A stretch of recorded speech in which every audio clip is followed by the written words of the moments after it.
Hello everyone, welcome to My English, My Life, an online program to learn English from class 6 to class 12. In that, today we are going to start a beautiful essay towards how to protect or envoy especially our nation, how to save our nation's integrity, secularity. It is very important as a student, as a 10th class student. You should know what is going in and around India. Most probably the entire unit we have been discussing about the topic nation and diversity.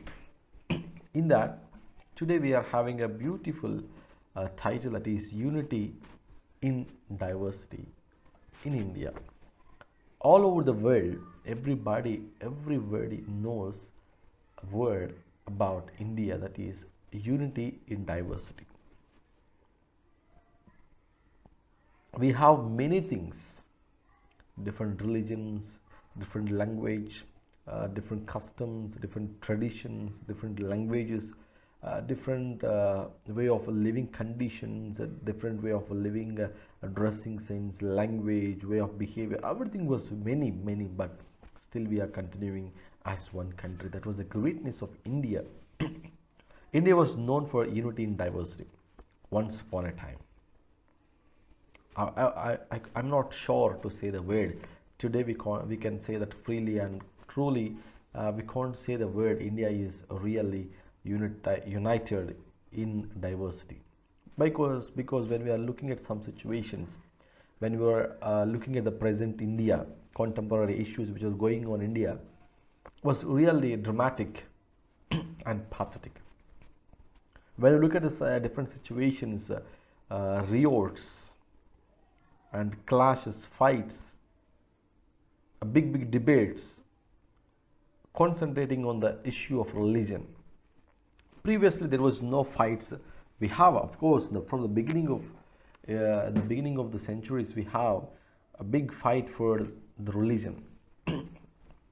And everybody was saying truly that India has belonged to some particular religion. Actually, a false belief which was going in our India, that is, a religion has been born in India. In this lesson you will come to know that clearly which religion has born in India. Actually, there was no religion which was born in India. Only one religion has born in India, that is called Buddhism. We will say Buddhism. Actually, the pronunciation should be as like a Buddhism. So the exact one religion has born in India is Buddhism.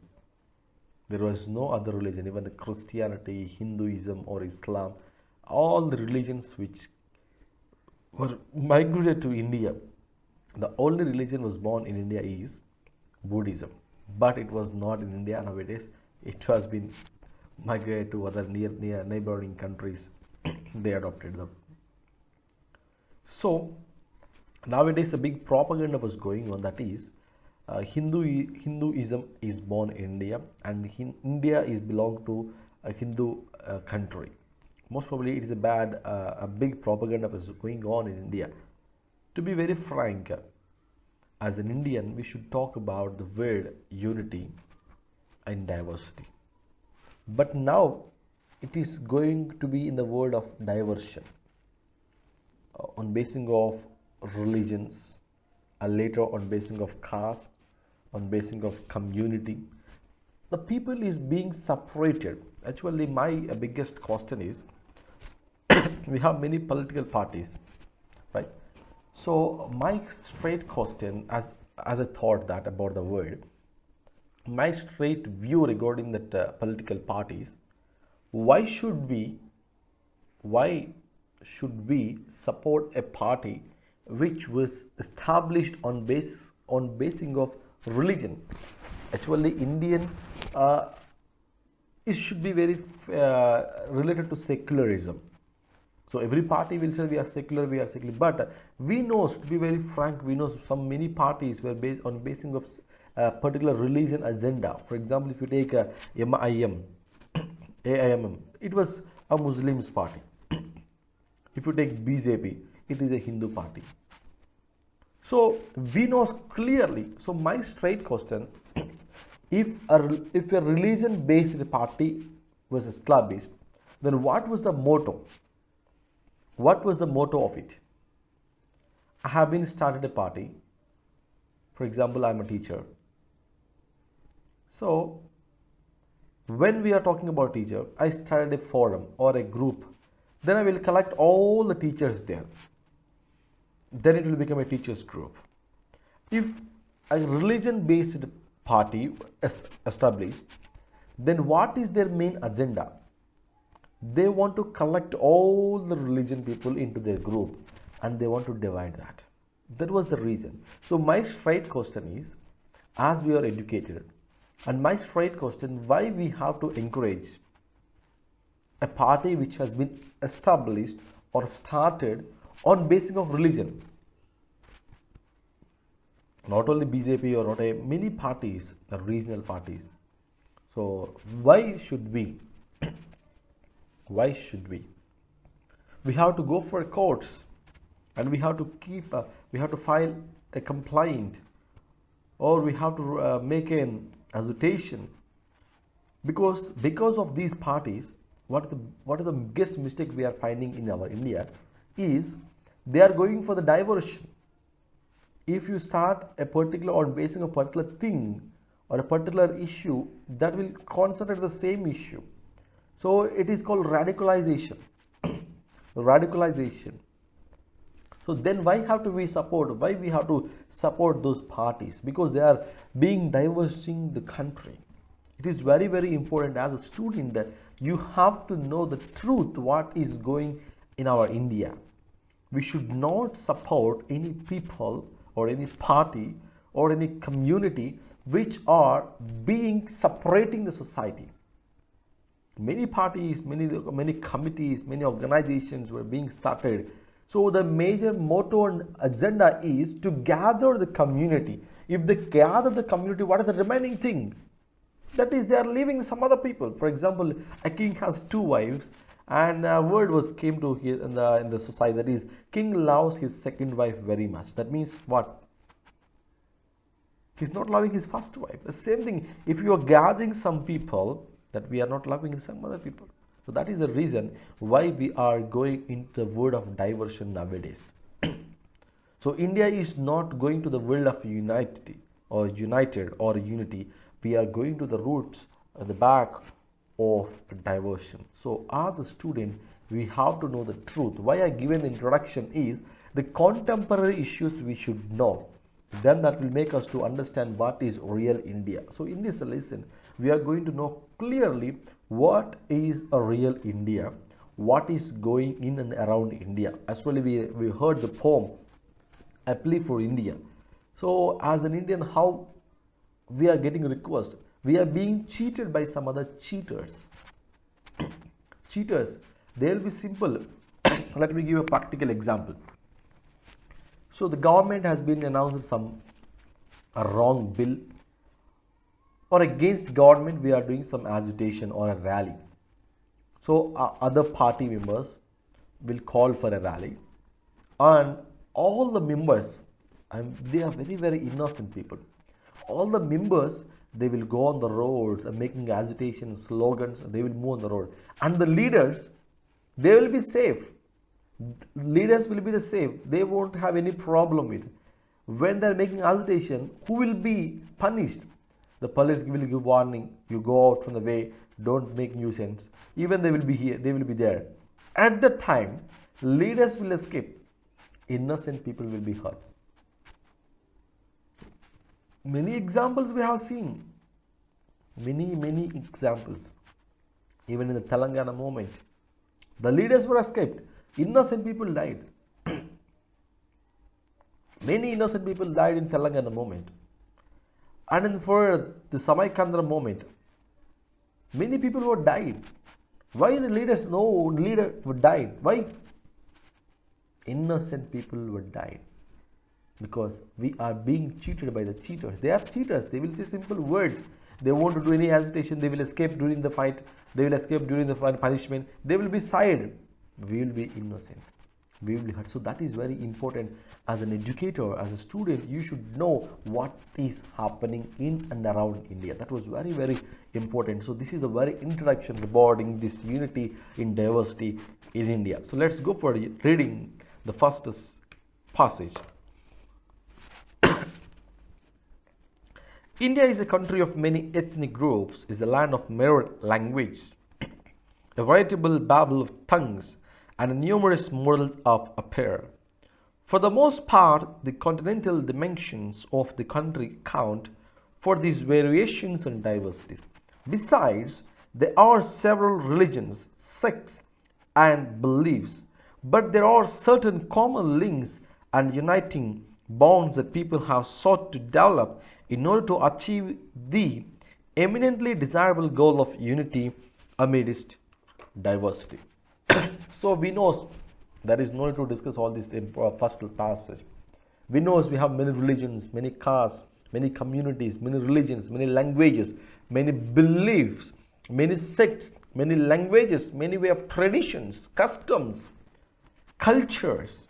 Every three are different. Don't think that three are same. Culture, tradition, custom, three are different.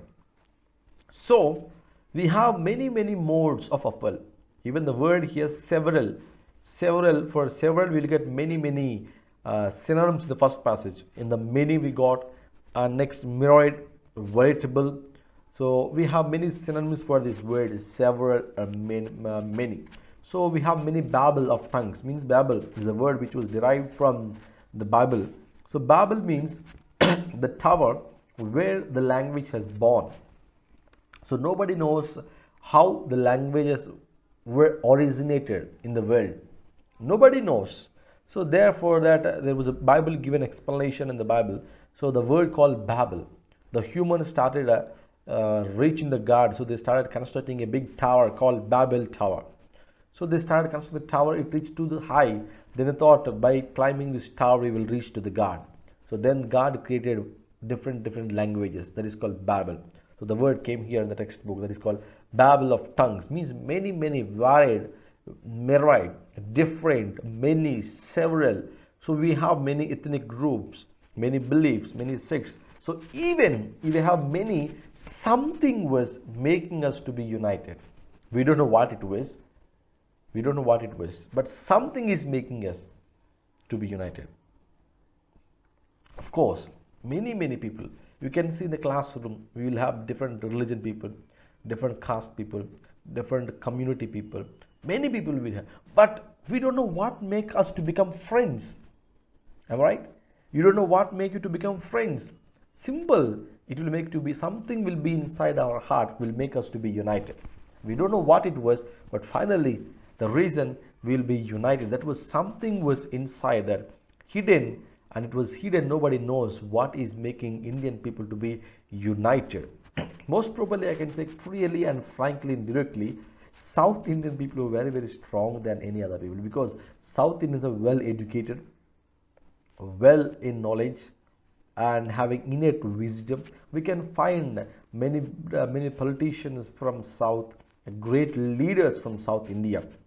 Great leaders. We have many leaders, but great means they know how to make India to be great. So great leaders, scientists, engineers, doctors, physicians, many people from South India, because South India was very famous because they are well educated. So let's come over second passage.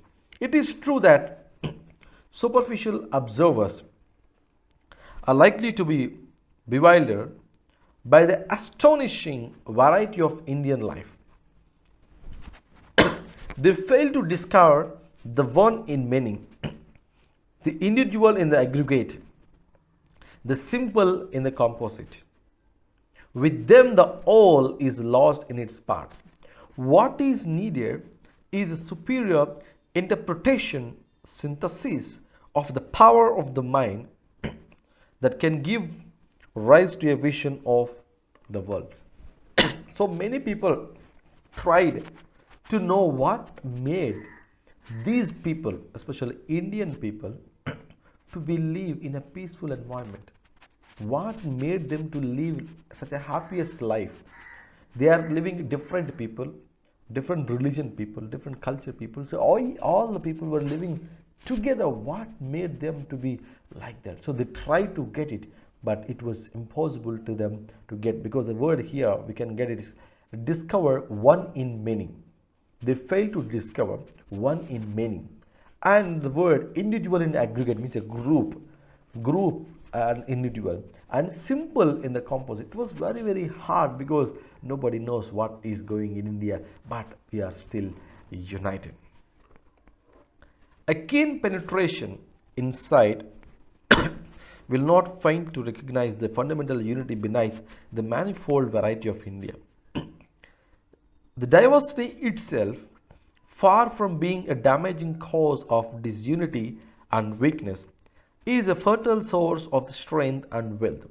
Sir Herbert Risley has rightly observed, beneath the manifold diversity of physical and social types, languages, customs, and religions which strike the observer in India, there can still be discerned a certain underlying uniformity of life from Himalayas to Cape Cameron. So, to understand it, to know what is happening in India, we need keen penetration, means clean observation is needed to know what is happening in India. For example, if any foreigner comes to India, they will feel that all the people will live together. But we knows what are the inner fights we are having.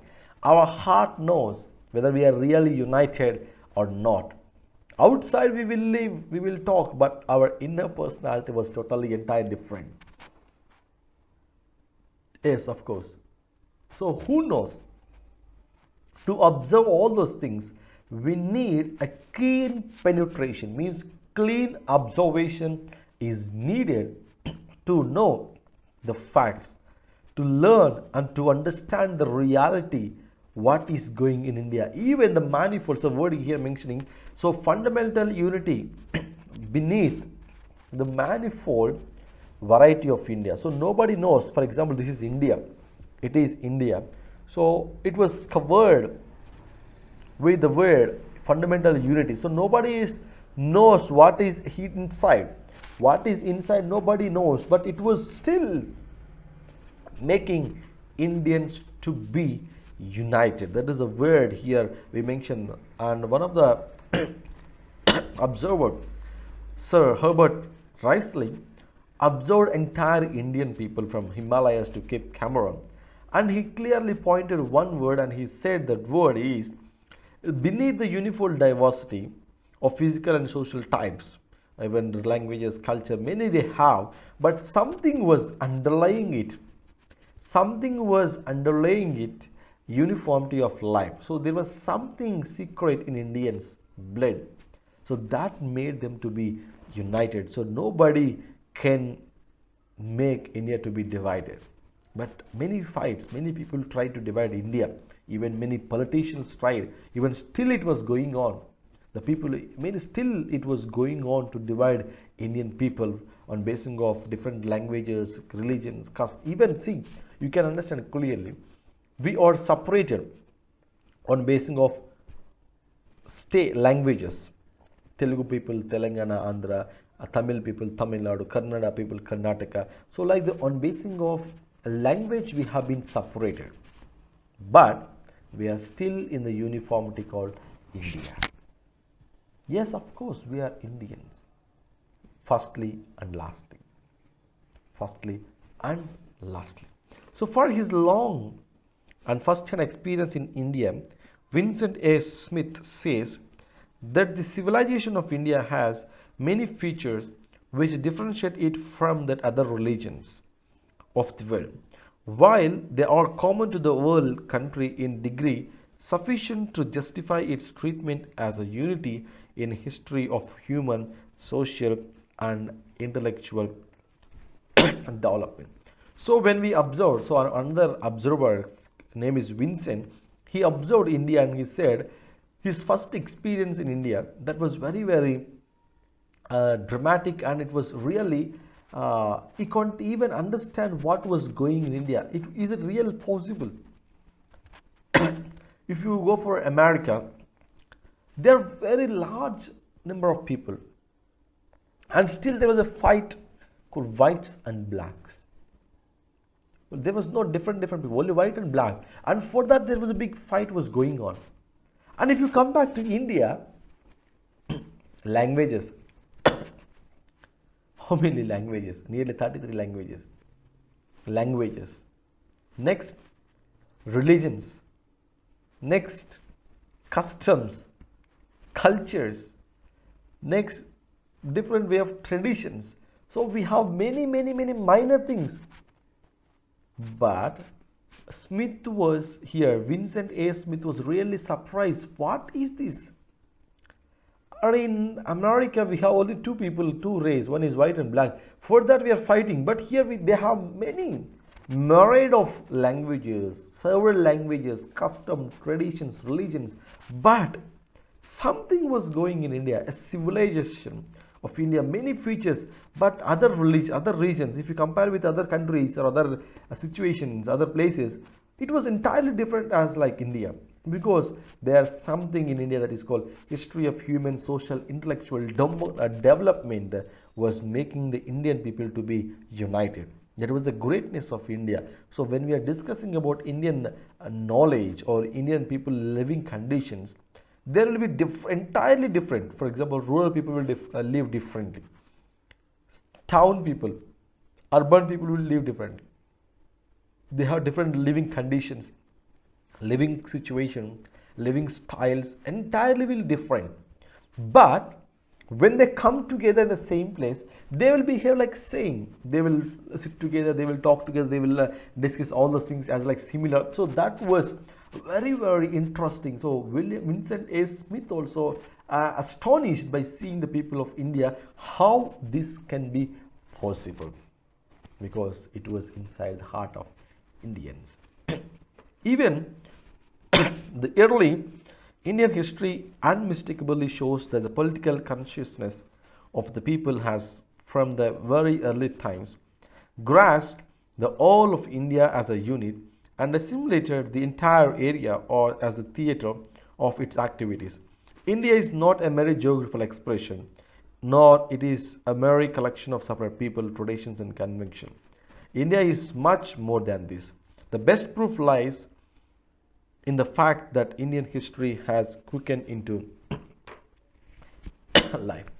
So previous in the beginning, early Indian history unmistakably shows that political development and the people of living. So something has been dominated Indian people. So in the history, when you look at Indian history, there we can't previously. Nowadays, everything was in our hands with the help of Google. We are getting all the information. So they try to show that India is different and it is only one country, but it having different things inside it. They want to dissimulate or humiliate the Indian culture or Indian history. But now it is not only a geographical expression, means only India is not only one in the sense of only one country with having different religion, different customs, different languages, but it is not a separate people, not a collection of separate people, traditions or conventions.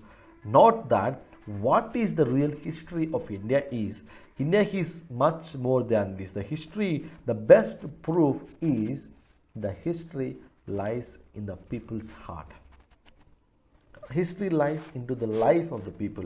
So if you just look at, we are still following some different cultures.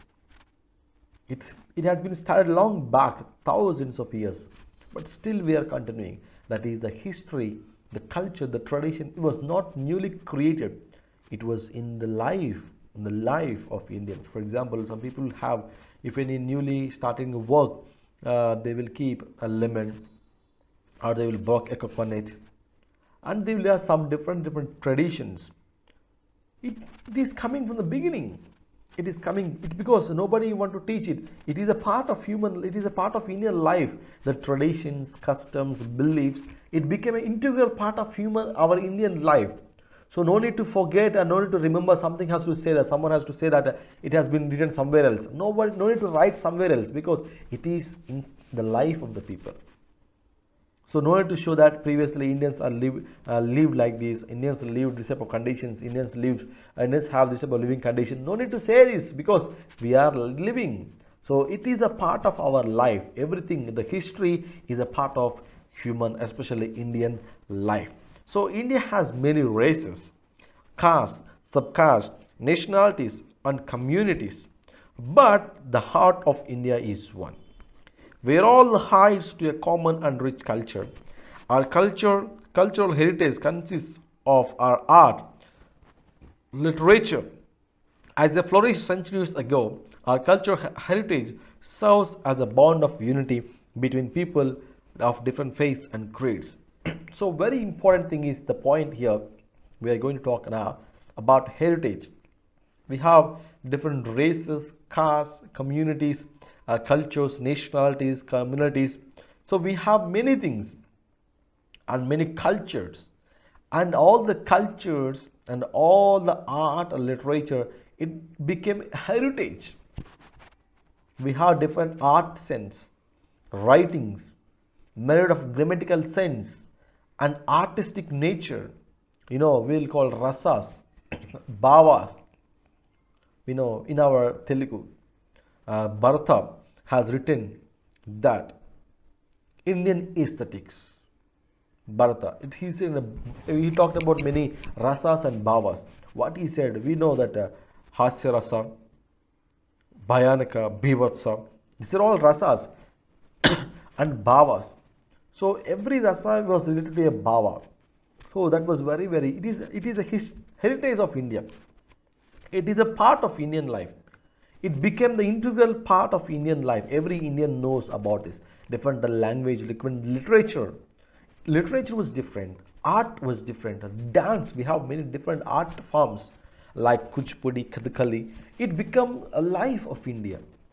That life of India. So our cultural heritage serves as a bond of unity between different faiths and creeds. So we have many things, many faiths and many creeds, many customs, but these arts and the word culture heritage made us to be still unity, and we have to continue, and still we can say that we are still united. Many people came to divide India.